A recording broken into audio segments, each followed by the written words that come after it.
நமக்கு முன்னாடி நமக்கு வேண்டிய ஒருத்தர் ஒரு கிளாஸில் நமக்கு பழச்சாறு கொண்டாந்து வைக்கிறாருன்னு வச்சுங்க. உடனே நாம் என்ன பண்ணுவோம்? எடுத்து கிடுகிடுன்னு சாப்பிட்ருவோம், அடுத்தவங்க யாரும் வர்றதுக்குள்ள. அதை விட்டுட்டு அதை கொண்டாந்து வச்சவர்கிட்டயே அதோட விலை என்ன அப்படி இப்படின்னு நான் கேட்டுக்கிட்டு இருப்போம். நாம் கேட்க மாட்டோம். ஆனால் காந்திஜி அப்படி கேட்டாராம். எப்போ தெரியுமா? 1935. அந்த வருஷம் மே மாசத்துல ஒரு நாள் காந்திஜி டெல்லியில் இருக்கிறார். அப்போ அவருக்கு 2 டம்ளர் மாம்பழச்சாறு கொண்டாந்து கொடுக்குறாங்க. அதை வாங்குறார். இதோட விலை என்ன அப்படின்னு கேட்டார் காந்திஜி. யாருக்கிட்ட கேட்டாருன்னா மனுபென் காந்தி கிட்ட கேட்குறார். அவங்க தான் கொண்டாந்து கொடுக்குறாங்க. காந்திஜிக்கு உதவி செய்யறதுக்காக அவர் கூடவே இருந்தவங்க அவங்ககிட்ட தான் கேட்குறாரு. காந்திஜி சும்மா வேடிக்கைக்காக இப்படி கேட்குறாருன்னு நினச்சிட்டாங்க அந்த அம்மா. அதுவும் இல்லாமல் அதோட விலையை கேட்டால் காந்திஜி நிச்சயமாக அதை சாப்பிட மாட்டார் அப்படிங்கிற பயம் வேற.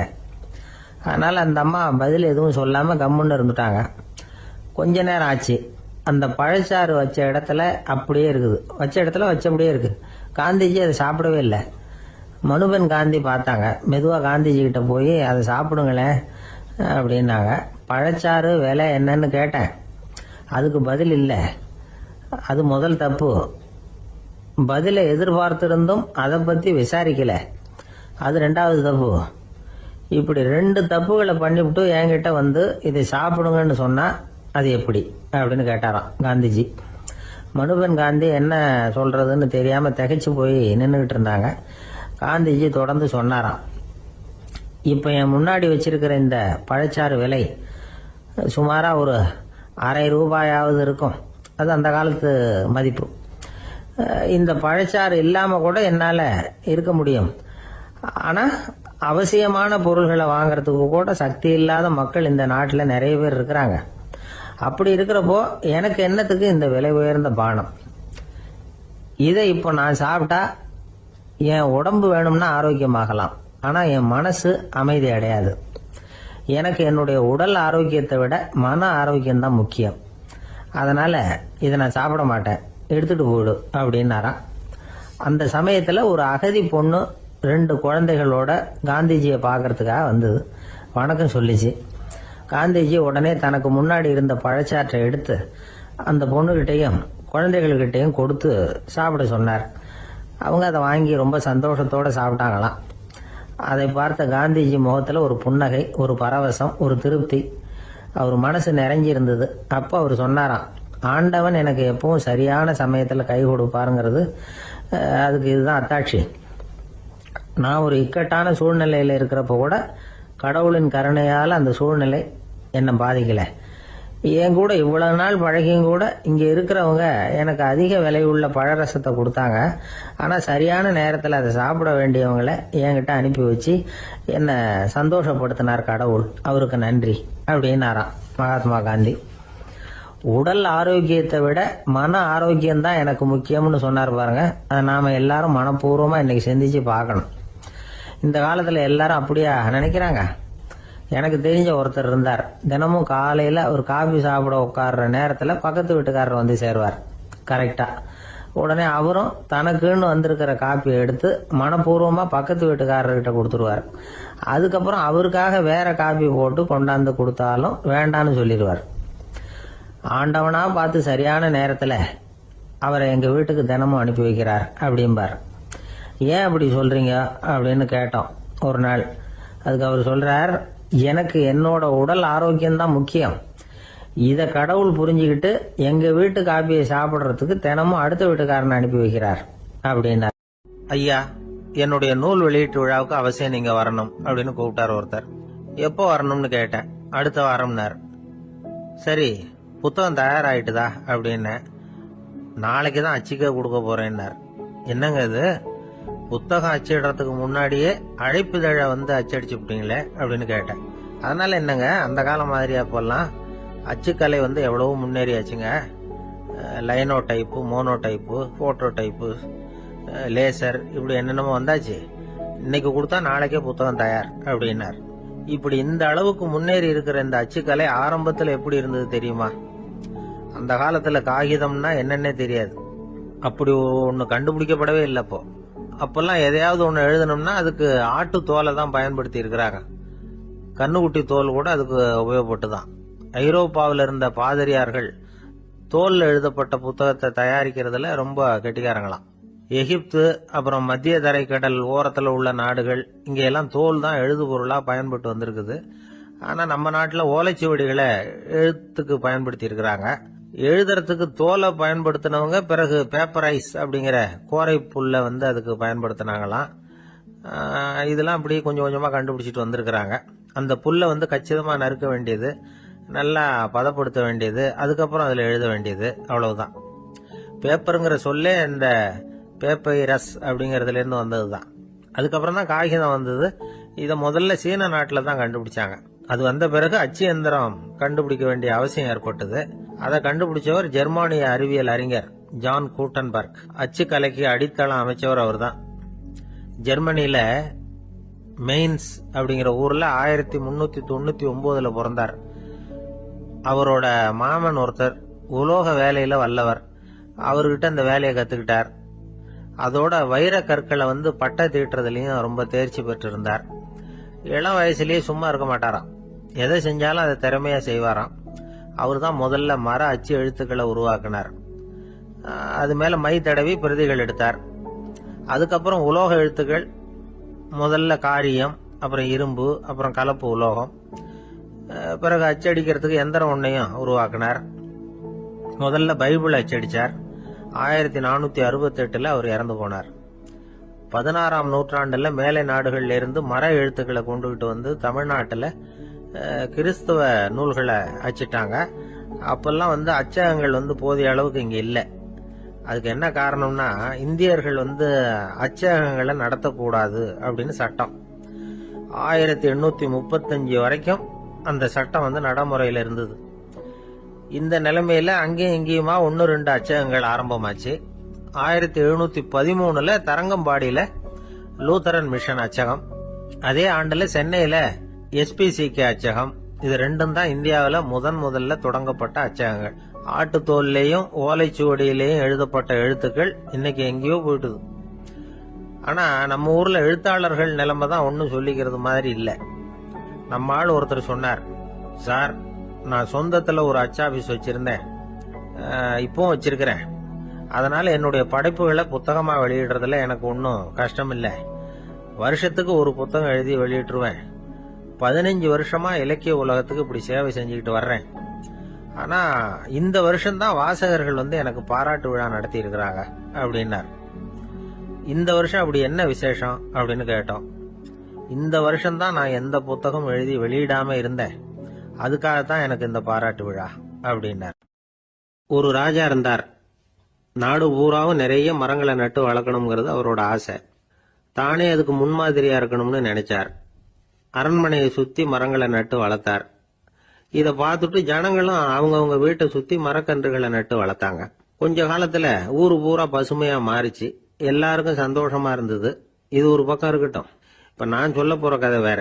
அதாவது அந்த ராஜா ஒரு நாள் தன்னுடைய அரண்மனைய சுத்தி இருக்கிற விதவிதமான மரங்களை எல்லாம் போய் பார்த்தார். எப்படி இருக்கிறீங்க அப்படின்னு ஒவ்வொரு மரத்துக்கிட்டையும் விசாரிச்சாராம். எந்த மரமும் சந்தோஷமா இருக்கிறதா தெரியல. அதுக்கும் மனசுல ஒரு குறை. முதல்ல ஆலமரத்துக்கிட்ட போனார். அது சொல்லிச்சு, மண்ணா, நான் நல்லா பெருசா வளர்ந்துருக்கிறேன், அடர்த்தியா இருக்கிறேன், கிளையெல்லாம் 4 பக்கமும் நல்லா படர்ந்துதான் இருக்குது, இருந்தாலும் எந்த பிரயோஜனமும் இருக்கிறதா தெரியல எனக்கு. என்னுடைய பழம்லாம் ரொம்ப சின்னதா இருக்குது, என் கண்ணுக்கு சரியா புறப்பட மாட்டேங்குது. நான் இருக்கிற சைஸுக்கு என்னுடைய கிளையில இருக்கிற பழம்லாம் எவ்வளவு பெருசா இருக்கணும், அது இத்தினூண்டு இருக்கிறது எனக்கு பெரிய அவமானமா இருக்கு. இப்படி இங்க நின்றுகிட்டு இருக்கிறதே ரொம்ப கூச்சமா இருக்கு. ஒரு நல்ல புயல் வந்ததுன்னா பேசாம சாஞ்சு விடலாமான்னு பாக்குறேன் அப்படின்னு புலம்புது ஆலமரம். சரி இருக்கட்டும்னு நினைச்சுக்கிட்டு ராஜா அடுத்தபடியா ஒரு அத்தி மரத்துக்கிட்ட போனார். அதுவும் புலம்ப ஆரம்பிச்சுட்டுது. நான் கூட பெரிய மரம் தான், இல்ல இலையெல்லாம் அழகா தான் இருக்குது, பழம் அழகா இருக்குது, இருந்தாலும் உள்ள விஷயம் இல்லையே, அத்தி பழத்தை புட்டு பார்த்தா அத்தனையும் சொத்த அப்படின்னு பழமொழியே உண்டாயிட்டுத. இப்படி ஒரு கெட்ட பேரோட நான் இருக்கணுமா அப்படின்னு புலம்புது அது. சரி இது இருக்கட்டும் அப்படின்னு சொல்லி அடுத்தபடியா வேப்ப மரத்துக்கிட்ட போனார். அது தன்னுடைய வேதனையை வெளியிட்டது. எனக்கு எவ்வளவோ மருத்துவ குணங்கள்லாம் இருக்கிறதா சொல்லிக்கிறாங்க, இருந்தாலும் என்ன பிரயோஜனம், என்னுடைய பழத்தை மனிதர்கள் யாரும் விரும்பி சாப்பிடுறது இல்லையே அப்படின்னது. ராஜா அடுத்தாப்புல இருந்த ஒரு பனை மரத்துக்கிட்ட போனார். நான் நல்லா உயரமா தான் வளர்ந்துருக்கிறேன், மற்ற மரங்கள்லாம் என்னை அண்ணாந்து தான் பார்க்கணும், இருந்தாலும் என்கிட்ட நிழலுக்காக யாரும் ஒதுங்கறது இல்லையே அப்படின்னது. என்ன இது, எல்லா மரமும் இப்படி திருப்தி இல்லாம இருந்துகிட்டு இருக்குதே அப்படின்னு நினைச்சுக்கிட்டே ராஜா அடுத்தபடியா அங்க இருந்த ஒரு பைன் மரத்துக்கிட்ட போனார். அழகா உயரமா பசுமையா தான் இருந்தது, ஆனா பழமோ பூவோ கிடையாது. அதை நினைச்சு அது வருத்தப்பட்டுக்கிட்டு இருக்குது.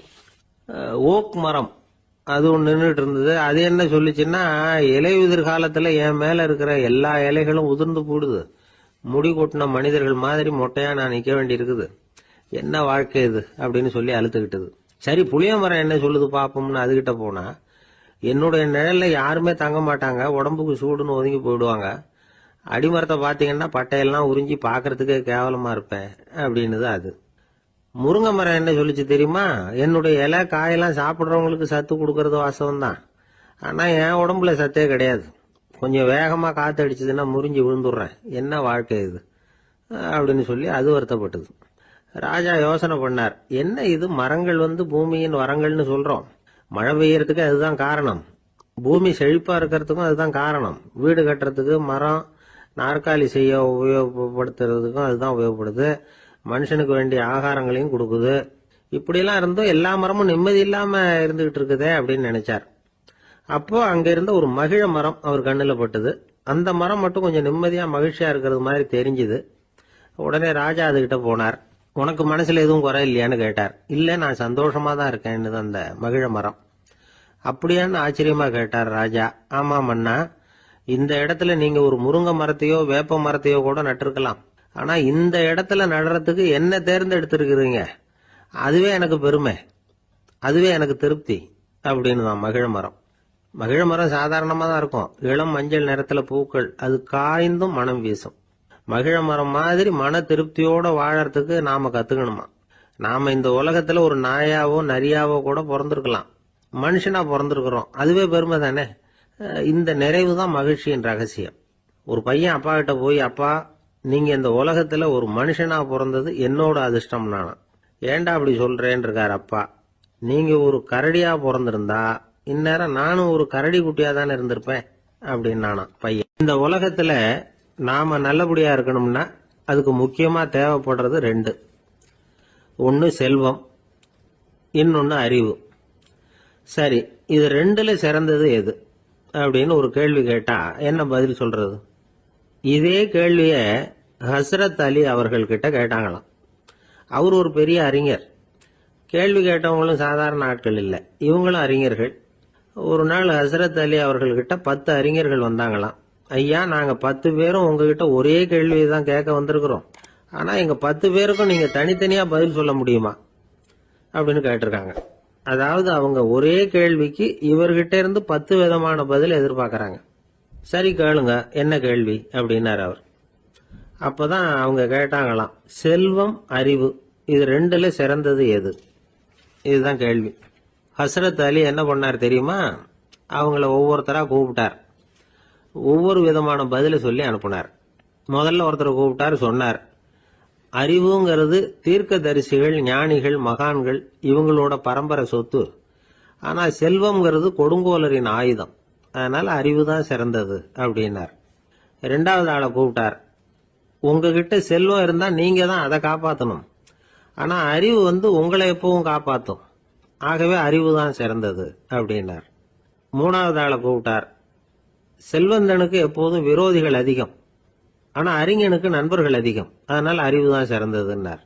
அடுத்தவரை கூப்பிட்டார், செல்வம் அடுத்தவங்களுக்கு கொடுக்க கொடுக்க குறையும், ஆனா கல்விங்கிறது அதிகரிச்சுக்கிட்டே வரும், கொடுக்கறதுனால குறையாது, அதனால அறிவு தான் சிறந்ததுன்னார்.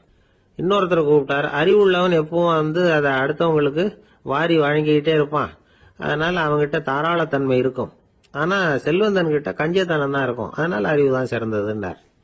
6வது நபரை கூப்பிட்டார், செல்வத்தை கள்வர்கள் திருடிட்டு போக முடியும், ஆனா அறிவை அப்படி திருடிட்டு போக முடியாது அப்படின்னார். 7வது நபரை கூப்பிட்டார், செல்வம் கால ஓட்டத்துல அழிஞ்சிரும், ஆனா அறிவை கால ஓட்டம் ஒன்றும் பண்ண முடியாது, ஆகவே அறிவே சிறந்ததுன்னார். 8வது ஆளை கூப்பிட்டு சொன்னார், செல்வத்துக்கு எப்பவும் எல்லை உண்டு, நிறைவு உண்டு, அளவு உண்டு, கணக்கு உண்டு, ஆனா அறிவுக்கு அப்படிப்பட்ட எல்லை எதுவும் கிடையாது, அதனால அதுதான் சிறந்ததுன்னார். அடுத்தவனை கூப்பிட்டார், செல்வம் உள்ளத்துல உள்ள ஒளியை போக்கிவிடும், இருட்டை உண்டாக்கிவிடும், விரிந்த மனப்பான்மையை குறுகலாக்கிவிடும். ஆனா அறிவு அப்படி இல்லை. இருண்ட உள்ளத்துல ஒளியை பாய்ச்சி அதை விசாலப்படுத்துது. அதுதான் சிறந்ததுன்னார். கடைசியா 10வது நபரை கூப்பிட்டார். செல்வம் மனசுல செருக்கை உண்டாக்குது, ஆணவத்தை ஏற்படுத்துது. அதனால நானே கடவுள்னு நினைக்கிற அளவுக்கு மனுஷனை தாழ்த்தி விடுது. ஆனா அறிவு பணிவையும் பண்பாட்டையும் வளர்க்குது. அதனால அறிவு தான் சிறந்ததுன்னார். ஆக இப்படி 10 பேருக்கும் 10 விதமா பதில் சொன்னது மூலமா ஹஸ்ரத் அலி அவர்கள் அறிவு தான் செல்வத்தை விட சிறந்தது அப்படிங்கறதுக்கு 10 காரணங்களை சுட்டி காட்டியிருக்கார். அந்த அறிஞர் 10 பேர் கேட்ட ஒரே கேள்விக்கு 10 பதில் சொன்னார். நமக்கு வேண்டிய ஒருத்தர் 10 பேர் கேட்ட கேள்விக்கு ஒரே பதில் சொல்லி சமாளிச்சார். கேள்வி என்ன தெரியுமா? என்கிட்ட வாங்கின கடனை எப்பயா திருப்பி கொடுக்க போற? இதுதான் அந்த 10 பேரும் கேட்ட ஒரே கேள்வி. இந்த மாசம் 26ஆம் தேதி தந்துடுறேன் அப்படிங்கிற ஒரே பதில் சொல்லி அவ்வளவு பேரையும் இவர் அனுப்பி வச்சுட்டாராம். எல்லாரும் போனதுக்கு அப்புறம் இவரை தனியா கூப்பிட்டு கேட்டிருக்கிறாங்க. அது என்ன சார் கணக்கு, 26ஆம் தேதி அன்னைக்கு என்ன அதிசயம் நடக்க போகுது அப்படின்னு கேட்டிருக்காங்க. அதிசயம் அன்னைக்கு இல்ல, அதுக்கு முத நாளே நடக்க போகுதுன்னாராம். விவரமா சொல்லுங்கன்னு இருக்காங்க. வேற ஒண்ணும் இல்லைங்க, 26ஆம் தேதி தானே எல்லாரையும் வர சொல்லி இருக்கிறேன், அதுக்கு முத நாளே நான் புறப்பட்டு தலைமறைவாயிட போறேன் அப்படின்னாராம் ரொம்ப பெருமையா. ஒரு பெரிய காடு, அந்த காட்டுக்கு மத்தியில ஒரு ஆசிரமம். அங்க ஒரு முனிவர் இருந்தார். பல இடங்கள்ல இருந்து வர்ற குழந்தைகளுக்கு அவர் பாடம் சொல்லி கொடுத்துட்டு இருக்கிறார். ஏழை பணக்காரர் அப்படிங்கிற வித்தியாசம்லாம் கிடையாதுங்க. எல்லாரும் அவர்கிட்ட தங்கள் பிள்ளைகளை அனுப்பி வச்சாங்க. மன்னர்களுடைய பிள்ளைங்க கூட அங்க அவர்கிட்ட தான் படிக்கிறதுக்கு வருவாங்க. ஆனா அந்த முனிவரை பொறுத்த வரைக்கும் எல்லா பிள்ளைங்களும் ஒண்ணுதான். இது யார் வீட்டு பிள்ளைன்னு எல்லாம் பார்க்க மாட்டார், எல்லாரும் சமம். மாணவர்கள்லாம் அங்கேயே மாச கணக்குல வருஷ கணக்குல தங்கி இருந்து பாடம் கத்துக்கிட்டு போறது வழக்கம். அவரா பார்த்து போன்னு சொல்ற வரைக்கும் அங்கேயே இருக்கணும், படிக்கணும். குருகுல வாசம். ஒரு சமயம் ஒரு ராஜகுமாரனும் அவர்கிட்ட படிச்சுக்கிட்டு இருந்தான். அவனுக்கு ஒரு 15 வயசு இருக்கும். சில வருஷம் கழிச்சு இந்த முனிவர் தன்கிட்ட இருக்கிற மாணவர்களுக்கெல்லாம் பரீட்சை வச்சார். அவங்களுடைய அறிவு முதிர்ச்சியை கணிக்கிறதுக்காக பல சோதனைகள்லாம் வச்சார். ஒவ்வொருத்தரா பார்த்து இனிமே நீங்க உங்க வீட்டுக்கு போகலாம் அப்படின்னு சொல்லி அனுப்பி வச்சுக்கிட்டு இருக்கிறார். எல்லாரும் போயிட்டாங்க. கடைசியா மிஞ்சி இருந்தது ஒரே ஒரு மாணவன். அவனை மட்டும் வீட்டுக்கு அனுப்பல. யார் அந்த பையன் தெரியுமா? அவன்தான் அந்த ராஜகுமாரன். ராஜகுமாரனுடைய தந்தைக்கு, அதுதான் அந்த ராஜாவுக்கு, அங்க வயசு ஏறிக்கிட்டே போகுது. என்ன இது, படிக்க போன பையன் இன்னும் திரும்பி வரலையே அப்படின்னு நினைச்சார். வந்துட்டா சீக்கிரமா அவனுக்கு பட்டம் கட்டிவிட்டு நாம விலகிக்கலாமே அப்படின்னு நினைச்சாரு. கல்யாணம் வேற பண்ணி பார்க்கணும் பையனுக்கு. ஆனா பையன் வர்ற வழியை காணும். ராஜா பார்த்தார். சரி நேர்லயே போய் என்னன்னு தெரிஞ்சுட்டு வந்துருவோம் அப்படின்னு காட்டுக்கு புறப்பட்டார். அங்க போய் முனிவரை பார்த்தார். முனிவர் இவரை அன்பா வரவேற்று உட்கார வச்சார். அதுக்கப்புறம் ராஜா மெதுவா, எல்லாரையும் வீட்டுக்கு அனுப்பி வச்சுட்டீங்களாமே, ஏன் புள்ளைய மட்டும் அப்படின்னு சொல்லி மெதுவா இழுத்தார். முனிவர் இதுக்கு உடனே பதில் சொல்லல. ராஜாவை கூப்பிட்டுட்டு போய் விருந்தினர் குடிசையில தங்க வச்சார். அதுக்கப்புறம் சொன்னார், உங்க மகன் எல்லா பாடங்கள்லயும் முதல் இடம் வாங்கியிருக்கான். இப்படி முதலாவதா வர்ற மாணவனுக்கு நாங்க இன்னொரு தேர்வு வைக்கிறது வழக்கம். அதுலயும் அவன் முதலாவதா வந்துட்டான்னா அவன் ஒரு பெரிய வித்வான் அப்படிங்கிற கௌரவத்தை அடைஞ்சிருவான் அப்படின்னார். அதாவது முனிவர் அப்படி சொல்றார். அப்படி சொல்லிவிட்டு போயிட்டார் அவரு. ராஜா அங்கேயே தங்கிட்டார். ராத்திரி படுத்து தூங்கினார். காலையில எழுந்திருச்சு அந்த குடிசைக்கு வெளியில வந்தார் பல்லு விளக்கறதுக்காக. அந்த சமயத்துல தூரத்துல ஒருத்தன் ஒரு கையில கோடாலிய வச்சுக்கிட்டு தலையில ஒரு பெரிய விறகு கட்டை சுமந்துக்கிட்டு வந்துகிட்டு இருக்கிறது மாதிரி தெரிஞ்சது. யாராவது விறகு வெட்டியா இருக்கும் அப்படின்னு நினைச்சார் ராஜா. கிட்ட வந்ததும் உத்து பாக்குறாரு. பார்த்தா அது தன்னோட புள்ள. திகைச்சு போயிட்டார். என்ன இது, ஒரு ராஜகுமாரனை கூட இது மாதிரி வேலையெல்லாம் செய்ய சொல்றாங்களே அப்படின்னு நினைச்சார். ராஜகுமாரன் விறகு கட்டை கொண்டுகிட்டு போய் கொல்லை பக்கம் வச்சான். அந்த சமயம் முனிவர் அங்க வந்தார். என்ன மகனே, விறகு வெட்டிட்டு வந்துட்டியா? சரி, இப்போ ஒரு துடைப்பத்தை எடுத்துக்கோ, விருந்தினர் குடிசையின் வாசல் பக்கத்தை கூட்டி பெருக்கி சுத்தம் பண்ணு போ அப்படின்னார். அப்படியே செய்யறேன் குருவே அப்படின்னு சொல்லிவிட்டு போனான். சுத்தம் பண்ண ஆரம்பிச்சுட்டான். ராஜா பார்த்தார் இத. உடனே ஓடியாந்தார். மகனே, என்ன காரியம் பண்ற? துடப்பத்தை கீழே போடுனார். இப்ப அந்த ராஜகுமாரன் சொல்றான், தந்தையே, இது என்னுடைய குருதேவரோட உத்தரவு. இங்க நான் ஒரு மாணவன். இங்க அரசனும் ஒண்ணுதான், ஆண்டியும் ஒண்ணுதான். குருதேவர் சொல்றத மறுக்காம செய்யறது தான் எங்க கடமை அப்படின்னா. இந்த சமயம் முனிவர் அங்க வந்தார். இவனை முதுகுல தட்டி கொடுத்தார். அப்புறம் ராஜா கிட்ட சொன்னார், அரசே, உங்க புள்ள எங்க கடைசி தேர்வுலையும் வெற்றி பெற்றுட்டான். பணிவுதான் மாணவர்களின் மிக உயர்ந்த குணம். குருநாதர் சொல்றது மனசுக்கு பிடிக்கலன்னா கூட மறுக்காம செய்யணும். அப்படி செய்யறதுனால எதை செய்யலாம், எதை செய்யக்கூடாது அப்படிங்கிற விவேகம் அவங்களுக்கு வந்துடும். செய்யக்கூடாதத கூட பெரியவங்க சொல்லிவிட்டா செஞ்சுதான் ஆகணும் அப்படிங்கிற பணிவு அவங்களுக்கு வந்துடும். இந்த குணம் வந்துட்டுதுன்னா அவங்க எத்தனை கடினமான வேலையா இருந்தா கூட ரொம்ப சுலபமா செஞ்சு முடிச்சிருவாங்க. தூக்கத்திலேயும் அப்புறம் துக்கத்திலேயும் தோண்டு போட மாட்டாங்க. இந்த பணிவும் விவேகமும் அவங்க கிட்ட மன உறுதியை ஏற்படுத்தும். அந்த உறுதி உங்க பையனுக்கு வந்தாச்சு. இனிமே அவனை நீங்க அழைச்சிட்டு போகலாம். அவன் நிச்சயமா பேரும் புகழும் பெறுவான் அப்படின்னாரு. ராஜா அவரை பார்த்து, குருதேவா, புரிஞ்சுக்கிட்டேன், என்னை மன்னிக்கணும் அப்படின்னாரு. அதுக்கப்புறம் மகனை அழைச்சிக்கிட்டு நாட்டுக்கு திரும்பி வந்துட்டார்.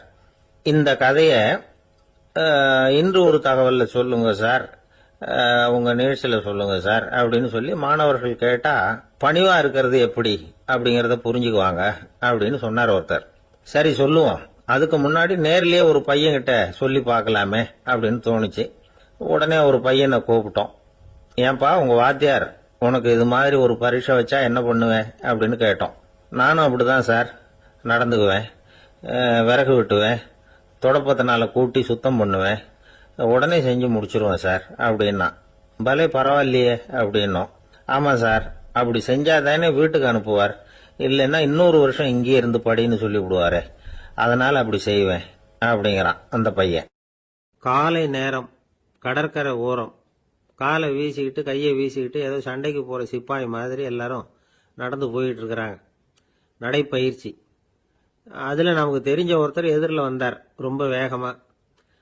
என்ன சார் வாக்கிங்க அப்படின்னு கேட்டோம். அவரால் ஆமாம்னு பதில் சொல்ல முடியல, அவ்வளவு கஷ்டம். மூச்சு விடுறதுக்கே வாயை திறந்து திறந்து மூடிட்டு இருக்கிறார். எங்க பேசுறது? கொஞ்சம் நின்று நிதானிச்சு மூச்சு விட்டுட்டு அதுக்கப்புறம் சொன்னார் ஆமா அப்படின்னு. என்ன சார் இவ்வளவு வேகம்னு? உங்க பேச்ச கேட்டுட்டு தான் சார் நடக்க ஆரம்பிச்சோம். நீங்க தான் அடிக்கடி சொல்லிட்டு இருந்தீங்க நடக்கிறது நல்லதுன்னு. அன்னையிலேருந்து ஆரம்பிச்சுட்டேன், ஆனால் ரொம்ப கஷ்டமா இருக்குது சார். இப்ப பாருங்க, உங்ககிட்ட சுலபமா பேசக்கூட முடியல, மூச்சு வாங்குது, உடம்பு கூட வலிக்கிறது மாதிரி இருக்கு அப்படின்னு அவர் பாட்டுக்கு பேச ஆரம்பிச்சிட்டார். உங்களை யாரு சார் இவ்வளவு வேகமா நடக்க சொன்னது? வேகத்தை குறைங்க, மெதுவா நடங்க அப்படின்னோம். நீங்க நடக்கிறதுனால என்னென்ன சௌகரியம்னு அன்னைக்கு சொன்னீங்களே தவிர சௌகரியமா நடக்கிறது எப்படின்னு சொல்லலையே அப்படின்னாரு அவர். இன்னமும் லேசா மூச்சு வாங்கிட்டே சொன்னா கூட இவர் சொல்றதுலயும் ஒரு நியாயம் இருக்கு. அதனால இந்த நடைப்பயிற்சி பண்றவங்க கவனிக்க வேண்டிய சில முக்கியமான குறிப்புகள் இருக்கு. அது என்னென்னங்கிறத அவங்க தெரிஞ்சுக்கணும்.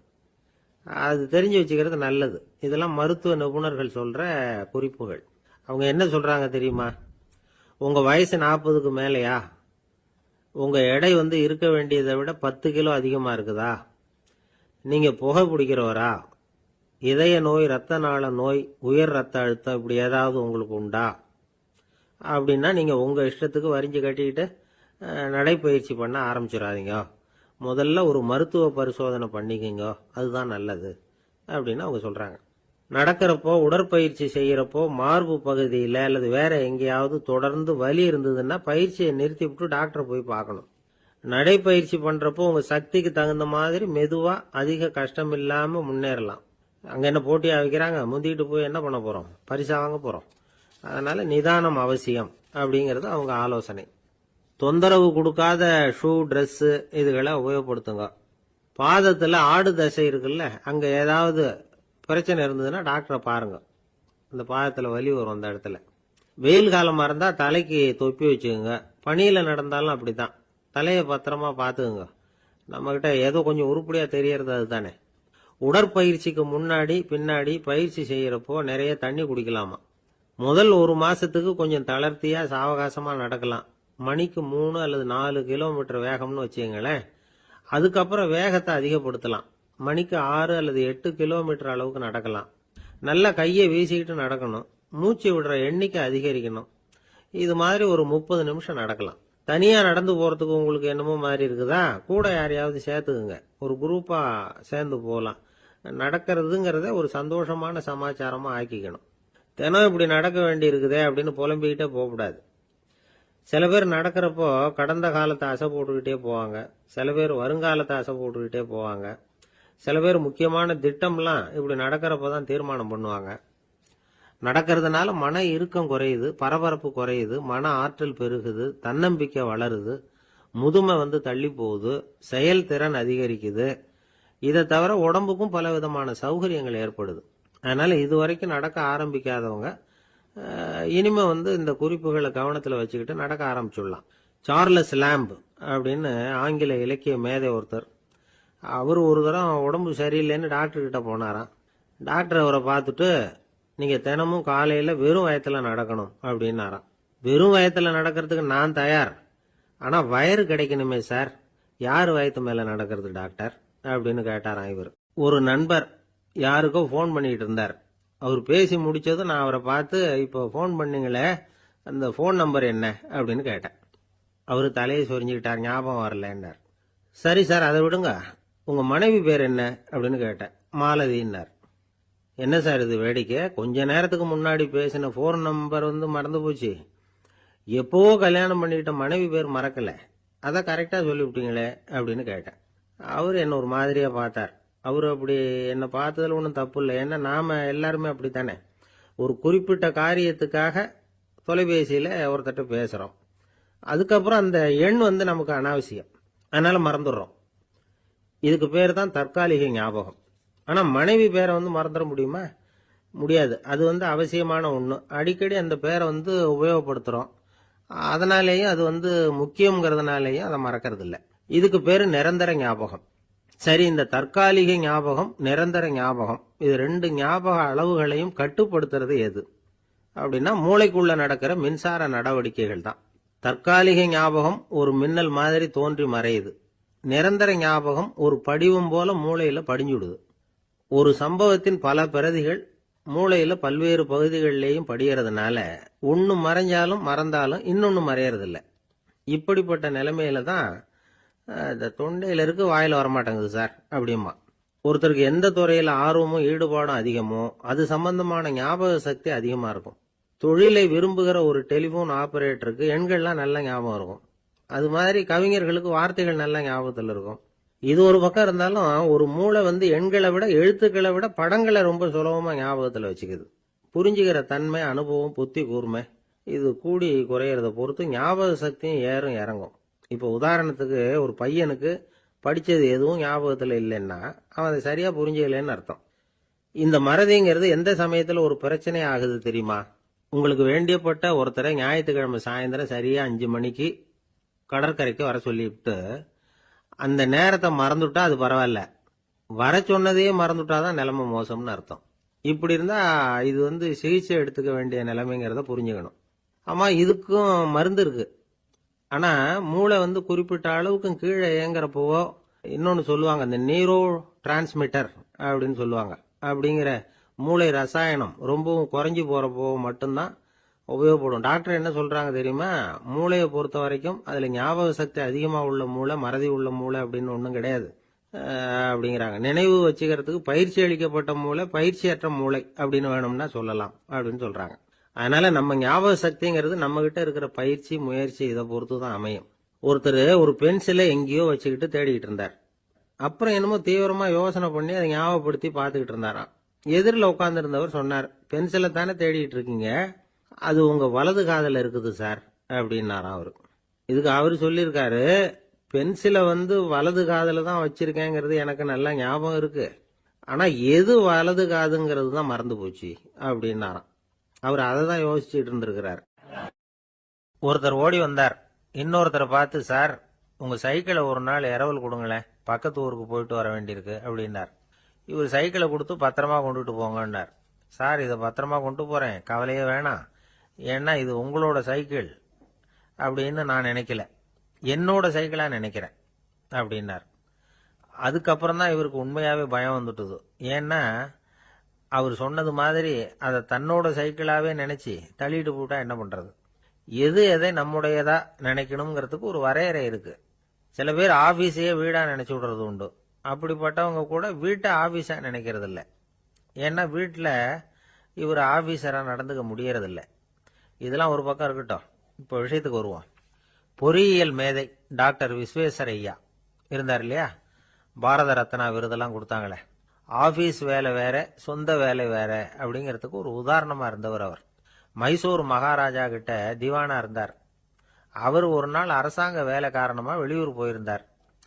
ஹாசன்கிற ஊருக்கு பக்கத்துல ஒரு பயண மாளிகை, அங்க தங்கிவிட்டார். ராத்திரி அங்க தங்கி இருந்துட்டு விடிஞ்சதும் ஊருக்கு திரும்புறதாக திட்டம். ராத்திரி தூங்கறதுக்கு ரொம்ப நேரம் ஆயிட்டுது. ரொம்ப நேரம் வரைக்கும் அரசாங்க சம்பந்தப்பட்ட வேலைகளையே பார்த்துக்கிட்டு இருக்கிறார். அரசாங்க ஃபைல்கள் நிறைய இருந்தது. அதையெல்லாம் ஒவ்வொன்றா எடுத்தார், படிச்சு பார்த்தார், பரிசீலனை பண்ணார். அதில் எழுத வேண்டியதை எழுதினார், கையெழுத்து போட்டார். ஒரு வழியா அந்த வேலையெல்லாம் முடிஞ்சுது. அதுக்கப்புறம் என்ன பண்ணார்னா, தன்னுடைய சூட்கேஸை திறந்தார். அதிலிருந்து 2 மெழுகுவத்தியை எடுத்து கொளுத்தி வச்சார். அந்த பயண மாளிகையில அது வரைக்கும் எரிஞ்சுக்கிட்டு இருந்த மின்சார விளக்குகளை அணைச்சுட்டார். அதுக்கு பிறகு அந்த மெழுகுவத்தி வெளிச்சத்துல சில புத்தகங்களை தொடர்ந்து படிக்க ஆரம்பிச்சிட்டார். அந்த பயண மாளிகையில பணியாளரா இருந்தவர் இதை பார்த்துட்டு ஓடி வந்தார். மறுபடியும் மின் விளக்க போடுறதுக்காக போனார். விஸ்வேஸ்வரய்யா அதை பார்த்துட்டு போட வேணாம்ட்டாராம். இதுவரைக்கும் நான் அரசாங்க அலுவல்களை கவனிச்சுக்கிட்டு இருந்தேன், அதனால மின் விளக்குகள் அப்ப எரிஞ்சதுல தப்பு இல்லை. இப்ப நான் புத்தகம் படிச்சுக்கிட்டு இருக்கேன், இது என்னுடைய சொந்த வேலை.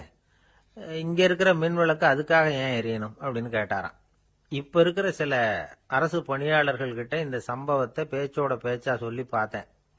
அவங்களால இதை ஜீரணிக்கவே முடியல. நேர்மை தேவைதான் சார், அதுக்காக அவ்வளவு தூரத்துக்கு அது தேவையா அப்படிங்கிறாங்க. விஸ்வேஸ்வரய்யா அப்படி பண்ணினது தான் ஒரு நேர்மையாளர் அப்படின்னு இந்த உலகத்துக்கு நிரூபிக்கணுங்கிறதுக்காக இல்ல.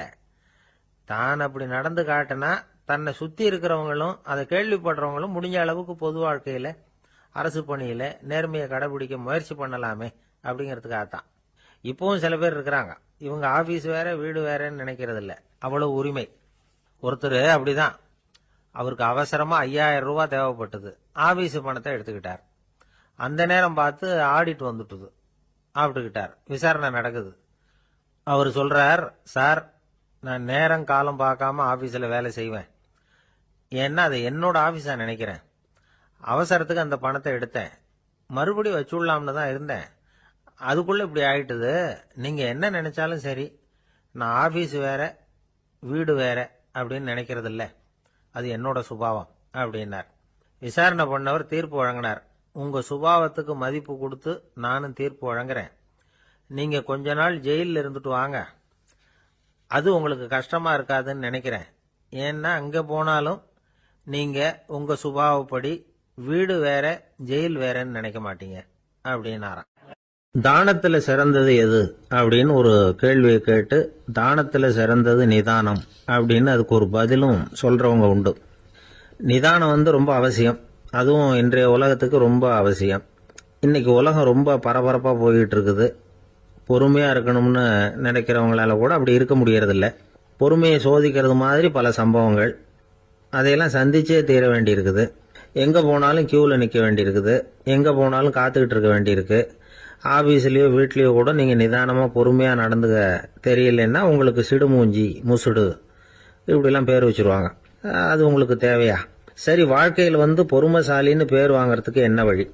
முதல் பாயிண்ட், நீங்க நினைக்கிறது எதிர்பார்க்கறது செய்யறது எல்லாமே 100% கரெக்டா நடக்கணும்னு ஆசைப்படக்கூடாது. எதுவா இருந்தாலும் அதுல ஓரளவுக்கு தவறு நடக்கலாம் அப்படிங்கறத எதிர்பார்த்தே இருக்கணும். ஓரளவுக்கு அதை அனுமதிக்கணும். ஒரு நண்பரை 6 மணிக்கு ஒரு இடத்துக்கு வர சொல்லி இருக்கிறீங்க. 6 மணிக்கு அவர் வரல, உடனே பொறுமை இழந்து நடந்துக்க கூடாது. ஒரு 10 நிமிஷம் டிலே ஆகலாம். ஒரு வர்ற வழியில பஸ்ஸு கூட ஏதாவது டிராபிக்ல மாட்டிருக்கலாம். அதெல்லாம் எதிர்பார்த்தே கொஞ்சம் காத்திருக்கிறதுல ஒன்றும் தப்பு இல்லை. சில சமயம் டிலே ஆகிறது கூட நல்லதா முடியும். ஒரு பஸ்ஸை தவற விட்டுட்டு ஐயோ கொஞ்சம் ஒரு 2 நிமிஷம் முன்னாடி வந்திருந்தா பிடிச்சிருக்கலாமே அப்படின்னு தவிச்சுக்கிட்டு இருப்பாங்க சில பேர். அடுத்தபடியா வர்ற பஸ் நேரடியா நீங்க போக வேண்டிய இடத்துக்கே கொண்டு போய் விடுற பஸ்ஸா கூட இருக்கலாம். அது உங்களுக்கு முன்னாடி தெரியாதுல்ல. சில நெருக்கடியான சூழ்நிலைகளை தமாஷா எடுத்துக்கிறதுக்கு பழகிக்கணும். சில இடங்களுக்கு போறப்ப காத்திருக்கிறதுக்கு நம்ம மனசை தயார்படுத்திக்கிட்டே போகணும். ஒரு ரயிலுக்கோ பஸ்ஸுக்கோ அல்லது விமானத்துக்கோ கப்பல் பிரயாணத்துக்கோ போறப்போ அங்க போய் நீங்க மணிக்கணக்கில் கூட காத்துக்கிட்டு தான் இருக்கணும். புறப்படுற நேரம் கூட மாறலாம். நீங்கள் போய் சேர்ந்ததும் அது உடனே புறப்படணும்னு கட்டாயமா என்ன? அது மாதிரி சமயத்தில் படிக்கிறதுக்குன்னு சில சுவாரஸ்யமான புத்தகங்களையும் கையில் எடுத்துக்கலாம். உங்களை சுற்றி எவ்வளவோ சுவாரஸ்யமான சம்பவங்கள் நடந்துக்கிட்டு இருக்குதுல்ல, அதையெல்லாம் வேடிக்கை பாருங்க. எதுக்காக காத்துக்கிட்டு இருக்கிறோமோ அந்த காரியத்தில் உண்மையாகவே நமக்கு ஒரு அக்கறை இருந்தால் நமக்கு போர் அடிக்காது. சில கோயில்களில் பார்த்துருப்பீங்க, தரிசனத்துக்காக பக்தர்கள் நாள் கணக்கில் காத்துக்கிட்டு இருப்பாங்க. அவங்களெலாம் அழுத்துக்கிறது இல்லை. ஆண்டவனை தரிசிக்கணுங்கிற உண்மையான அக்கறை இருக்கிறதுனால அவங்களுக்கு போர் அடிக்கிறது இல்லை. ஆனால் சில சினிமா தியேட்டரில் கூட பார்க்கலாமே, சினிமா கியூ கூட அப்படிதான். சாயந்தரம் 6 மணி ஆட்டத்துக்கு காலம்பரம் 6 மணிக்கே போய் கூட காத்துக்கிட்டு இருப்பாங்க. அவங்களுக்கெல்லாம் போர் அடிக்காது, படம் பார்க்குற ஆர்வம். இன்னொரு முக்கியமான விஷயத்த நாம் பழக்கப்படுத்திக்கணும். லிவ் ஃபார் தி மூமெண்ட் அப்படிங்கிறாங்க நிபுணர்கள். ரொம்ப பேர் எப்படின்னா அடுத்தபடியாக நடக்க போகிற விஷயத்திலேயே கவனமாக இருப்பாங்க. அந்த நினைப்புலேயே இந்த நிமிஷத்தை பொறுமை இல்லாமல் கழிப்பாங்க. ஒருத்தர் இருக்கார், அவர் எப்படின்னா ஆஃபீஸ் முடியறதுக்குள்ளேயே சார் 5 மணிக்கெல்லாம் ரெடியாக இருங்க, நாம் அந்த ஹோட்டலில் போய் டிஃபன் சாப்பிட்ணும் அப்படின்னு 4 மணிலேருந்து சொல்லிகிட்டு இருப்பார். 4:55 பரபரப்பாக ஓடி வருவார். 2 பேரும் புறப்படுவோம், ஹோட்டலுக்கு போவோம், சாப்பிட்டுக்கிட்டு இருப்போம். அப்படி சாப்பிட்டுட்டு இருக்கிறப்ப சார் சாப்பிட்டு முடிச்சது நேராக ஒரு ஜவுளி கடைக்கு போகிறோம் அப்படிம்பார். பரபரக்க சாப்பிட்டு முடிப்பார், புறப்படுவார். ஜவுளி கடையில் அவசரமாக சீக்கிரம் பில் போடுங்க சார், சினிமாவுக்கு நேரம் ஆகிடும்பார். சினிமா தியேட்டரில் உட்காந்து அடுத்தபடியாக எங்கே டின்னர் சாப்பிட்றதுன்னு யோசனை பண்ணிகிட்டு இருப்பார். ராத்திரி படுக்கையில் விழுந்ததுக்கு அப்புறமும் நாளைக்கு காலையில் எழுந்திரிச்சதும் அதை பண்ணணும் இதை பண்ணணும்னு திட்டம் போட்டுக்கிட்டே இருப்பார். அதாவது எப்பவும் அடுத்த நிமிஷம், அடுத்த நாள், அடுத்த வாரம், அடுத்த வருஷம், இதுதான் அவங்க சிந்தனை. இந்த நிமிஷம் என்ஜாய்மெண்ட்டை அவங்க இழந்துடுறாங்களாம். அதனால தான் வாழ்நாள் பூரா பொறுமையின்மை, அவஸ்தை, அல்லல். அதனால் நாம் எல்லாரும் வாழ்க்கையில் நிதானமாக இருக்கிறதுக்கு கற்றுக்கணுமா. அதுக்காக இந்த நிதானத்துக்கு வேறு விதமான அர்த்தம் பண்ணிக்கக்கூடாது. ஒருத்தர் அப்படித்தான் ஒரு தடவை அவருடைய குதிரை காணாமல் போயிட்டு தான். அதுக்காக அவர் கவலைப்படல, நிம்மதியாக இருந்தார், சந்தோஷமாக இருந்தார். என்ன சார் இது, உங்கள் குதிரை திருட்டு போயிட்டுதுங்கிறீங்க, நீங்கள் கவலைப்படாமல் இருக்கிறீங்களே அப்படின்னு கேட்டாங்களாம். அதுக்கு அவர் சொல்லியிருக்கார், நல்ல வேலை சார், கட்டியிருந்த குதிரை காணாமல் போயிருக்குது. நான் அது மேலே உட்காந்துருக்கிற சமயம் அது காணாமல் போயிருந்ததுன்னா, திருட்டு போயிருந்ததுன்னா நானும் சேர்ந்துல காணாமல் போயிருப்பேன் அப்படின்னாராம். எவ்வளவு நிதானமான ஆள் பாருங்க. திபேத் நாட்டில் புத்த மடாலயங்கள் நிறைய உண்டு. அதுக்கு ஒரு தலைமையகமும் உண்டு. அது இந்த திபேத் தலைநகரம் லாசாவில் இருக்குது. ரொம்ப காலத்துக்கு அப்பால்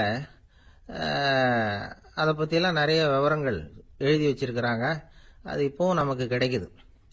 அதாவது ரொம்ப தூரத்துக்கு அந்தாண்ட மலைகளுக்கு நடுவில் ஒரு கிளை மடாலயம்.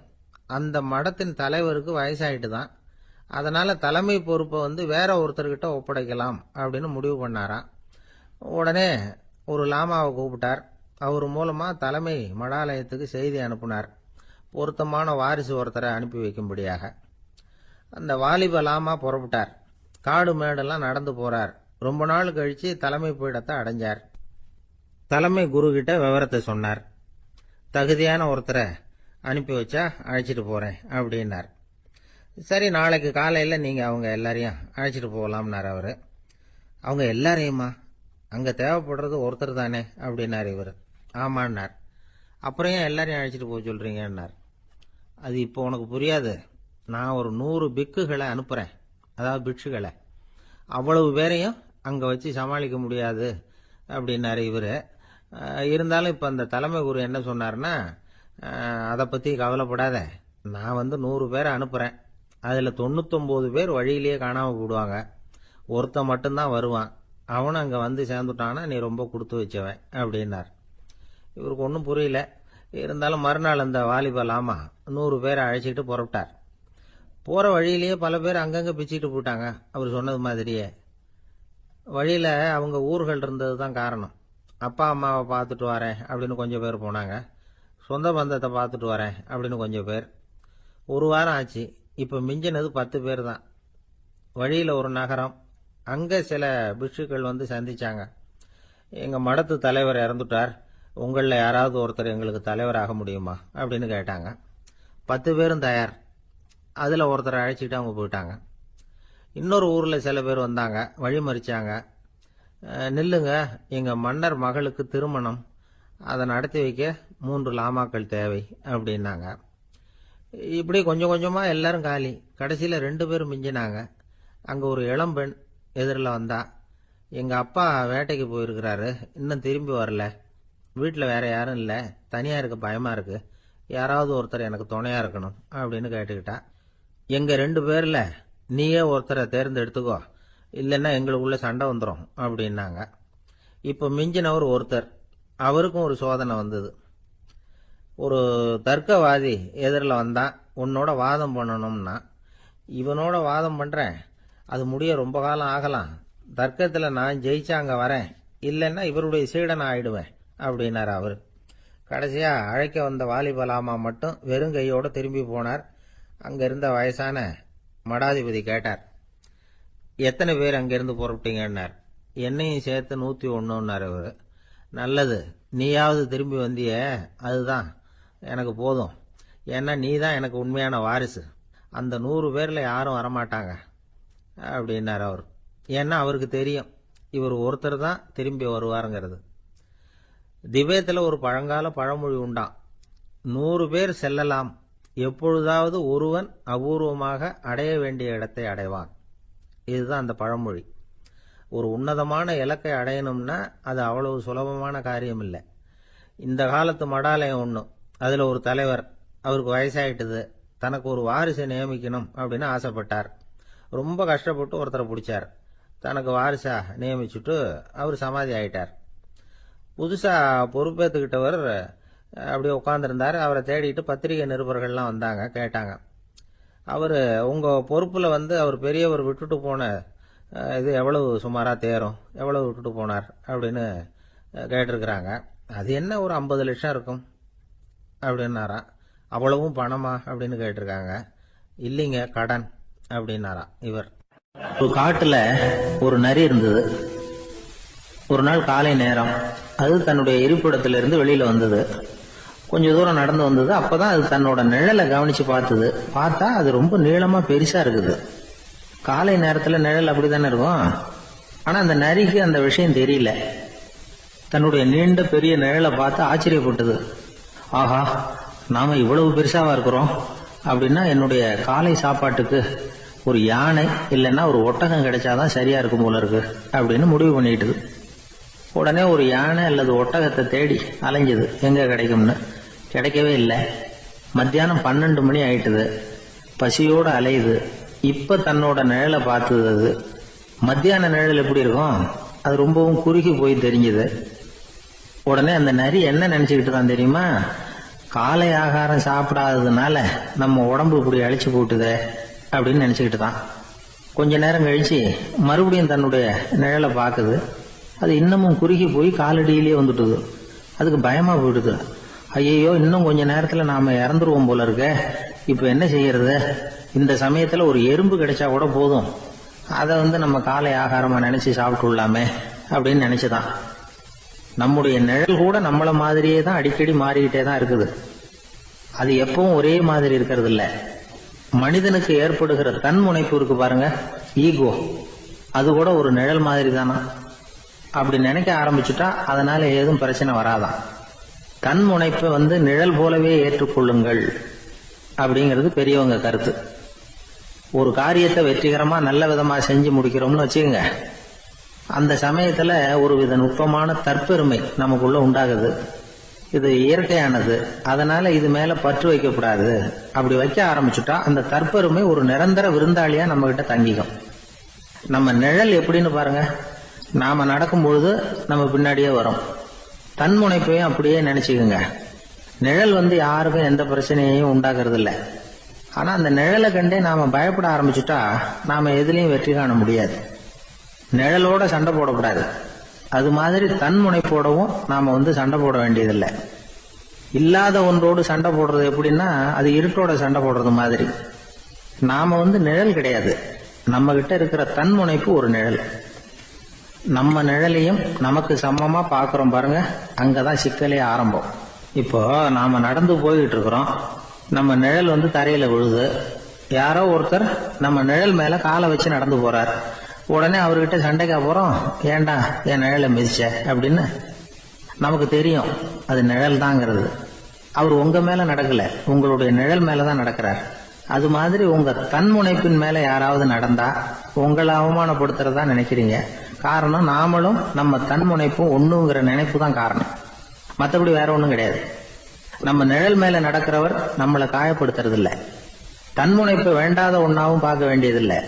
அது இயற்கை. நிழலை உங்க முன்னாடி வைக்க வேணாம், அது உங்க பின்னாடியே இருக்கட்டும். நிழலின் நிழலாகி விடாதீர்கள், நீங்கள் நீங்களாகவே இருங்கள். இதுதான் சான்றோர் சிந்தனை. ஒரு பேருந்துல ஒரே நெரிசல். ஒருத்தர் பக்கத்துல நின்றுகிட்டு இருந்தவர்கிட்ட ரொம்ப பணிவா விசாரிச்சார், ஏன் சார் நீங்க ஏதாவது பெரிய உத்தியோகத்துல இருக்கிறீங்களா அப்படின்னார். அப்படிலாம் ஒண்ணும் இல்லைங்க என்னார் அவரு. அப்படின்னா வேற ஏதாவது அரசியல்ல பெரிய பதவியில் இருக்கிறீங்களா அப்படின்னு கேட்டார். அதுவும் இல்லைங்க என்னார். சரி, பணமாவது அதிகமா வச்சிருக்கீங்களா அப்படின்னு கேட்டார். அப்படிலாம் ஒன்றும் கிடையாது சார்னார் அவரு.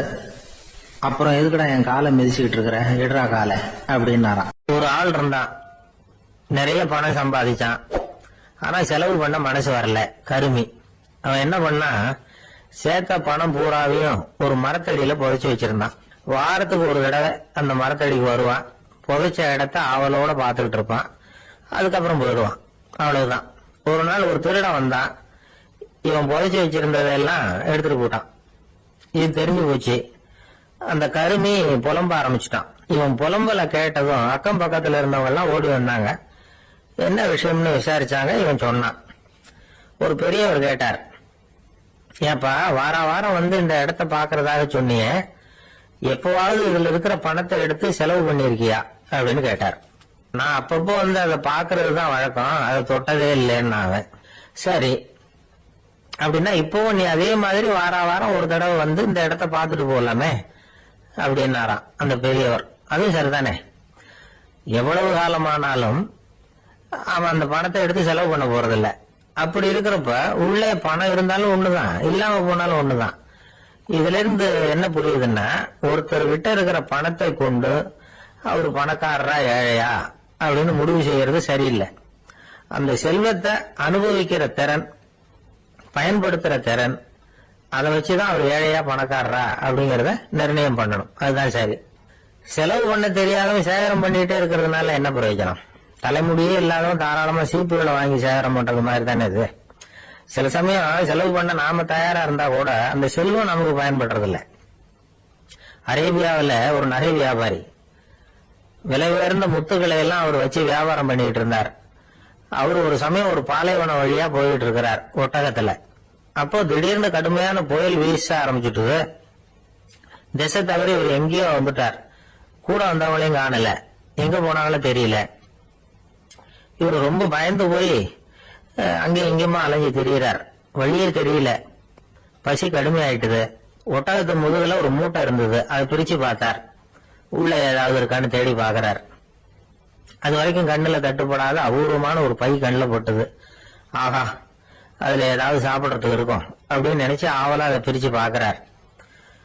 அந்த பையில விலை உயர்ந்த முத்துக்கள் நிறைய இருந்ததாம். அப்பதான் அவர் நினைச்சாராம், விலை உயர்ந்த முத்துக்கள் கூட சாப்பிடுறதுக்கு உணவாக முடியாது அப்படிங்கறத புரிஞ்சுக்கிட்டாராம். எந்த நேரத்துல எது நமக்கு தேவையோ அது நமக்கு தாராளமா கிடைக்கணும். அப்படி அது கிடைக்கிறதுக்கு நம்ம கிட்ட இருக்கிற செல்வம் பயன்படணும். அது நமக்கும் பயன்படலாம், நம்ம மூலமா அடுத்தவங்களுக்கும் பயன்படலாம். அதுதான் செல்வத்தின் பயன். ஒரு மரத்தடியில ஒருத்தன் உட்கார்ந்து அழுதுகிட்டு இருந்தான். அந்த பக்கமா வந்த இன்னொருத்தன் ஏப்பா அழுதுகிட்டு இருக்கிறேன்னு கேட்டான். இந்த இடத்துலதான் பூமிக்கு அடியில பணம் இருக்குது, புதைச்ச இடம் தெரியல, அதான் அழறேன் அப்படின்னா. நல்லா ஞாபகப்படுத்தி பாரு, எந்த இடத்துல புதைச்ச அப்படின்னு கேட்டான் இவன். அது எப்படி எனக்கு தெரியும், புதைச்சு வச்சிருக்கிறவன் நான் இல்லையே, எங்க எழுத்து விட்டுக்காரன் அப்படின்னு இவன். ஒரு பெரியவர்கிட்ட பேசிக்கிட்டு இருந்தேன். அவரு என்கிட்ட ஒரு கேள்வி கேட்டார். திருடர்கள் எத்தனை வகை தெரியுமா உனக்கு அப்படின்னார். இதுதான் அவர் கேட்ட கேள்வி.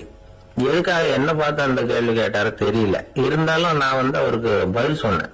திருடர்கள்ல எத்தனையோ வகை உண்டுங்க. கார் திருடன், சைக்கிள் திருடன், முகமூடி திருடன், எப்படி சொல்லிட்டு போலாம். இருந்தாலும் என்னுடைய சிற்றறிவுக்கு எட்டின வரையில திருடர்களை 2 வகையா பிரிக்கலாம் அப்படின்னு நினைக்கிறேன். ஒன்னு ராத்திரியில திருடுற திருடன், இன்னொருத்தன் பகல்ல திருடன், அதாவது பகல் திருட ராத்திரி திருடன் அப்படின்னு பெரியவர் சிரிச்சார். என்ன சிரிக்கிறீங்களா? என்ன கள்வர்கள் 4 வகை அப்படின்னு ஆரம்பிச்சார். எப்படின்னு கேட்டேன். சாப்பாட்டுக்கு இல்லாம திருடுறாங்க பாருங்க, அது ஒரு வகையாம். சாப்பாட்டுக்கு இருந்தும் திருடுறாங்க பாருங்க, அது ஒரு வகையாம். இதை தவிர இன்னும் ஒரு 2 வகை திருட்டு உண்டு. அது என்னன்னா, ஆண்டவன் கிட்ட இருந்து நாம திருடுற திருட்டு, இன்னொன்னு என்னன்னா நம்ம கிட்ட இருந்து ஆண்டவன் திருடுற திருட்டு அப்படின்னார். எனக்கு ஒண்ணும் புரியல. என்ன சார் இது, ஆண்டவனையே வந்து திருடன்னு சொல்றீங்களே அப்படின்னு ஆச்சரியமா. ஆமாங்க, ஆண்டவனை வந்து கள்வன்னு சொல்றது இல்லையா? காஞ்சிபுரத்துக்கு பக்கத்துல திருக்கார்வனம் அப்படின்னு ஒரு ஊர் இருக்கு.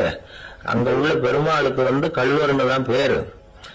அது மட்டும் இல்ல, திருமங்கையாழ்வார் தம்முடைய திரு நெடுந்தாண்டகத்துல கார்வனத்துள்ளாய் கல்வா அப்படின்னு தான் அழைக்கிறார் அப்படின்னு நிறைய உதாரணம்லாம் சொல்ல ஆரம்பிச்சார்.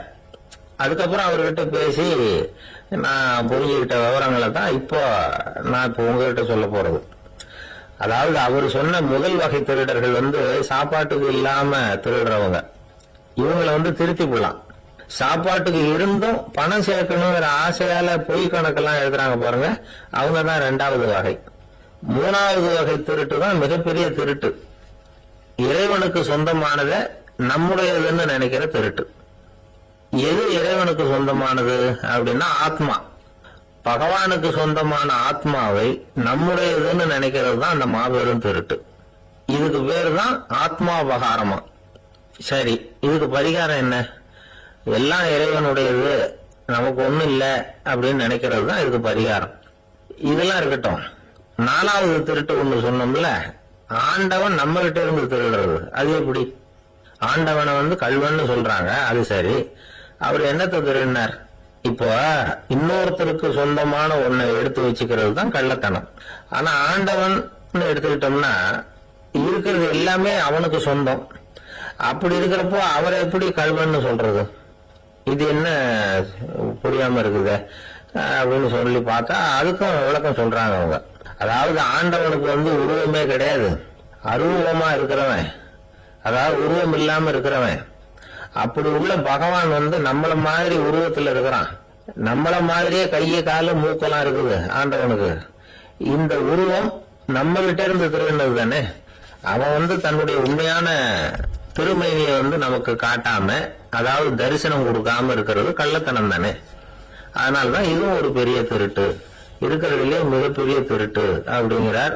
என்கிட்ட இருந்த பேசிட்டு இருந்தாரு, இந்த விஷயம்லாம் சொல்லிட்டு இருந்தாரு இந்த பெரியவர். அதாவது திருட்டை வந்து ஆன்மீக நோகத்துல அவர் பாக்குறார். நம்ம பார்வையில இதை விட அபூர்வமான திருட்டுலாம் இங்க உண்டு, அபூர்வமான திருடர்களும் உண்டு. ஒரு திருடன் சிறையிலிருந்து விடுதலையாகி வெளியில போனான். கொஞ்ச நாள்ல மறுபடியும் திரும்பி ஜெயிலுக்கு வந்துட்டான். அப்போ சிறை அதிகாரி அவனுக்கு வந்து அறிவுரை சொன்னாராம். ஏன்பா இப்படி அடிக்கடி தப்பு பண்ணிவிட்டு ஜெயிலுக்கு வந்துடுறியே, உனக்கு சொந்த பந்தம் எதுவும் இல்லையா? உனக்கு அப்பா அண்ணன் தம்பிகள் அவங்க கூட எல்லாம் சேர்ந்து வாழணுங்கிற ஆசை இல்லையா அப்படின்னு கேட்டிருக்காரு. அவங்களோட சேர்ந்து வாழணுங்கிற ஆசை எனக்கு நிறைய உண்டுங்க சார் அப்படின்னு அவன். அப்புறம் எதுக்கு இப்படி ஜெயிலுக்கு வந்துடுற அப்படின்னாரான் அவரு. அவங்க எல்லாருமே இங்கதானே சார் இருக்காங்க அப்படின்னு அவன். ஒரு நண்பர் வந்தார், ரொம்பவும் இறுக்கமா உடை அணிஞ்சிருந்தார். அதாவது ஆடைக்குள்ள அவர் மாட்டிக்கிட்டு இருந்தது மாதிரி தெரிஞ்சது. ஏன் துணி குறைச்சலா எடுத்துட்டீங்களா அப்படின்னு கேட்டோம். இல்லைங்க, எனக்கு எப்பவுமே இறுக்கமா உடை அணியறது தான் பிடிக்கும் அப்படின்னாரு. ஒருத்தர் எப்படி உடை அணிகிறார் அப்படிங்கறத வச்சு அந்த ஆள் எப்படிப்பட்டவர் அப்படிங்கறத கண்டுபிடிச்சிடலாம். உடை அணிகிற விதம் ஒருத்தருடைய மனநிலையை வெளிப்படுத்துதான். இப்ப இறுக்கமான உடை அணிகிறவங்க பொதுவா மன நிம்மதி இல்லாதவங்களா இருப்பாங்களாம், கோபக்காரங்களா இருப்பாங்களாம். ரொம்ப தொலைதொலைப்பா ஆடை அணிகிறவங்க இருக்கிறாங்கல்ல, அவங்க எல்லாம் அமைதியான ஆளா இருப்பாங்களாம், சாந்தமா இருப்பாங்களாம். இவங்க எல்லாம் போராடுறதுக்கு சரியா வரமாட்டாங்களாம். இப்படி ஒரு கணிப்பு இருக்குது. அதனாலதான் போர் வீரர்களுக்கு எல்லாம் இறுக்கமான உடையை தான் கொடுக்கறது வழக்கம். ஆனா சன்னியாசிகளை பாருங்க, அவங்களுக்கு எல்லாம் ரொம்ப தொலை உடைகள் தான். அவங்க எல்லாம் வந்து டைட் பேண்ட் போட்டுட்டு நிக்க மாட்டாங்க சன்னியாசிகள்லாம். அதே மாதிரி சன்னியாசிகள்லாம் காவி உடைய தேர்ந்தெடுக்கிறதுக்கும் காரணம் உண்டு. பல ஆண்டுகள் சோதனை செஞ்சு பார்த்துட்டு தான் சன்னியாசத்துக்கு காவி தான் சரி அப்படின்னு முடிவு பண்ணியிருக்கிறாங்க. இப்ப பௌதீக விஞ்ஞானப்படியும் அதுதான் சரி. அதாவது சூரிய ஒளியில 7 வண்ணங்கள் உண்டு. ஒரு பொருள் மேல அது விழும்போது அந்த பொருள் நமக்கு சிவப்பா தெரிஞ்சதுன்னா அந்த பொருள் சிவப்பை தவிர மற்ற எல்லா நிற கதிர்களையும் உள்வாங்கிக்கிட்டு சிவப்பு நிறத்தை மட்டும் வெளியில விடுது. அதாவது விலக்கி விடுது. அதனாலதான் அந்த பொருள் சிவப்பா தெரியுது. உடல் ஆரோக்கியத்துக்கு ஓரளவு சிவப்பு தேவைப்படுது. அதனாலதான் காவி உடை அணிஞ்சா சூரிய ஒளி ஓரளவு சிவப்பு விலகிப்படும். அதாவது சிவப்பின் பலனும் கிடைக்கும், இந்த சிவப்பின் கெடுதல் இல்லை அப்படின்னு யோசனை பண்ணாங்க. காவி உதய வேளையின் நிறம். கீழ் வானத்துல கதிர் உதிக்கிற வேளையில முதல் ஒளி தோன்றுகிற நேரத்துல காவி நிறம் தான் கசியும். தியானம் செய்யறப்ப முதல்ல காணக்கூடிய ஒளி காவி நிறம் தான். தியானத்தின் உச்ச நிலையின் நிறம் நீலம். தியானம் காவி நிறத்துல ஆரம்பமாகி நீல நிறத்துல நிறைவடைகிறது அப்படிங்கிறார் ஓஷோ. நீலம் தியான சிகரம், காவி தியான ஆரம்ப குறியீடு, ஒரு சன்னியாசியின் ஆரம்ப தரிசனம் அப்படிங்கிறார் அவர். ஒருத்தர் நாள் பூரா காவி உடைய அணிஞ்சிருந்தா அந்த நிறம் அவருக்கு தியானத்தை பற்றிய நினைவை ஊட்டிக்கிட்டே இருக்கும். இப்படியே ஆடைக்கும் தியானத்துக்கும் இடையில ஒரு தொடர் ஏற்படுது. ஒரு துறவியின் உள்ளார்ந்த பண்பா அது மாறுது. கடை வீதியில ஒரு பொருள் வாங்க போறோம், அது மறந்துடக்கூடாதுங்கிறதுக்காக ஞாபகம் முடிச்சு போட்டுக்கிறோம். அந்த முடிச்சுக்கும் பொருளுக்கும் தொடர்பு இல்லை. ஆனா கடை வீதிக்கு போன உடனே அந்த முடிச்சு அந்த பொருளை ஞாபகப்படுத்துது. அதாவது அந்த முடிச்சு ஒரு தொடர்பு அம்சமா அமையுது. அது மாதிரிதான் காவி உடையும். ஒரு துறவி நடக்கும்போது, சாப்பிடும்போது, குளிக்கும்போது அவருடைய காவி உடை அவருக்கு ஞாபகப்படுத்திக்கிட்டே இருக்கும். அது ஒரு நிலைப்படுத்தப்பட்ட நினைவாக ஞாபகம் முடிச்சாக மாறிடுது. காவி ஆடை இல்லைன்னா ஒருத்தரால துறவியாக முடியாதுன்னு அர்த்தம் இல்லை. அதே நேரத்துல காவி ஆடையால ஒன்னும் பிரயோஜனம் இல்லை, அதுல ஒன்னும் அர்த்தம் இல்லை அப்படின்னு சொல்லிட முடியாது. இதுதான் உண்மை. இவ்வளவு தூரம் காவி ஆடையை பத்தி சொல்றதுனால எல்லாரும் சன்னியாசியா போடுவோம் அப்படின்னு நாம சொல்றதாக யாரும் நினைச்சிடக்கூடாது. மனசுக்கும் நிறத்துக்கும் உள்ள சம்பந்தத்தை தெரிஞ்சுக்கிறதுக்காக தான் இவ்வளவு. நமக்கு தெரிஞ்ச நண்பர் ஒருத்தர் இருக்கிறார், ஆபீஸ்ல வேலை பார்க்கிறவர். ஒவ்வொரு மாசமும் 20ஆம் தேதிக்கு பிறகு அவர் போய் பாத்தீங்கன்னா காவி உடை அணிஞ்சுக்கிட்டு, கண்ணை மூடிக்கிட்டு, கை ரெண்டையும் விரிச்சு வச்சுக்கிட்டு தியானத்திலேயே உட்காந்துருப்பாரு. ஏன் இப்படி பண்றீங்கன்னு கேட்டேன். அதாவது 20ஆம் தேதிக்கு பிறகு என் கையில ஒரு பைசா கூட கிடையாது, ஒரு சன்னியாசி லெவல்ல இருக்கிறேன், என்கிட்ட எதுவும் செலவுக்கு கேட்காத அப்படின்னு என் மனைவிக்கு நான் சூக்கா உணர்த்துறதுக்காக அப்படி உட்காந்துருப்பேன் அப்படின்னு விளக்கம் கொடுக்கிறார் அவர். ஒரு சிகை அலங்கார கூடம், ரொம்ப சுறுசுறுப்பா எல்லாரும் வேலை செஞ்சிட்டு இருக்கிறாங்க. முடிவெட்டிக்க வந்திருக்கிறவங்க நிறைய பேர், எல்லாரும் வரிசையா உட்காந்துருக்கிறாங்க. அந்த சமயத்துல திடீர்னு கதவை திறந்துகிட்டு ஒருத்தர் உள்ள வர்றாரு. அவரு ஒரு பெரிய மனிதர், அவரும் முடிவெட்டிக்கிறதுக்காக தான் உள்ள வந்திருக்கிறாரு. அவரை பார்த்த உடனே எங்க வரிசையில உட்காந்துருந்தவங்க எல்லாரும் எழுந்திரிச்சு அவர்கிட்ட வந்துட்டாங்க. அவரை சுத்தி நின்றுட்டாங்க. எப்படி இருக்கிறீங்க, நல்லா இருக்கீங்களா அப்படின்னு விசாரிக்க ஆரம்பிச்சுட்டாங்க. எல்லாம் முடிஞ்சதும் வந்தவர் கேட்டாரு, வரிசையில கடைசியா இருக்கிறவர் யார் அப்படின்னு கேட்டாரு. ஏன்னு கேட்டாங்க. நான் அதுக்கு அடுத்தபடியா உட்காரணும், அதுக்காக தான் கேட்கிறேன் அப்படின்னாரு. உடனே அங்க இருந்தவங்க எல்லாம் என்ன சொன்னாங்க தெரியுமா, நீங்க வரிசையில காத்திருக்க கூடாது, நீங்க அரசாங்கத்தின் தலைவர், உங்களுக்கு நேரம் முக்கியம், அதனால நீங்க முன்னாடி போங்க அப்படின்னு சொன்னாங்க. ஆனா அதை அவர் கேட்கல.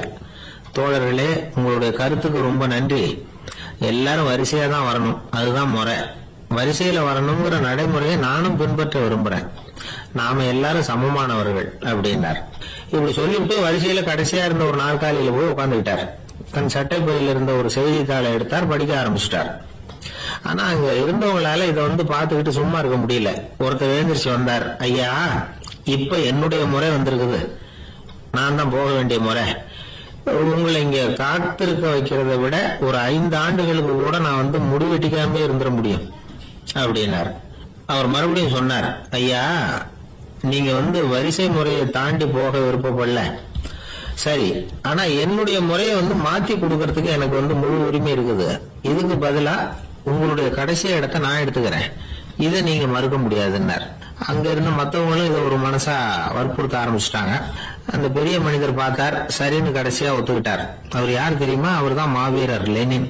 ரஷ்யாவில கிரெம்ளின் சிகை அலங்கார கூடத்துலதான் இது நடந்தது. எல்லாரும் இந்நாட்டு மன்னர்கள்னு வாயளவுல பேசுறதுல என்ன பிரயோஜனம், நாம எல்லாரும் சமம் நடைமுறையில கடைபிடிச்சு காட்டினவங்க கொஞ்சம் பேர் தான். அவங்கள ஒருத்தர் தான் லெனின். வரிசையில நின்று வர்றதுங்கிறது ஒரு சிறந்த பண்பு, உயர்ந்த பண்பு. இன்னைக்கு பல இடங்கள்ல அது நமக்கு தேவைப்படுது. ஒரு ரேஷன் கடை வாசல், கடை திறக்கிறதுக்கு முன்னாடியே எல்லாரும் வரிசையில நின்றுட்டாங்க. கடைசியா அந்த ஒருத்தர் கியூல முன்னாடி போறதுக்கு முயற்சி பண்றாரு. ஏற்கனவே நின்றுட்டு இருக்கிறவங்க அவரை முன்னாடி போறதுக்கு விட மாட்டேங்கிறாங்க. கடைசியா போய் நில்லையா அப்படின்னு எல்லாரும் கத்துறாங்க. அதான் அவர் காதுல வாங்கல, முண்டி அடிச்சுட்டு முன்னாடி போறதுக்கே முயற்சி பண்ணிட்டு இருக்கிறார். எல்லாரும் சேர்ந்து அவரை வலுக்கட்டாயமா இழுத்து கொண்டாந்து பின்னாடி கொண்டு போய் நிறுத்திவிட்டாங்க. நிறுத்திவிட்டு சொன்னாங்க, "இத பாருப்பா, நாங்க இருக்கிற வரைக்கும் நீங்க முன்னாடி போய் எதையும் வாங்க முடியாது, தெரிஞ்சுக்கோ" அப்படின்னாங்க. இப்போ அந்த ஆளு சொன்னாராம், "நான் இங்க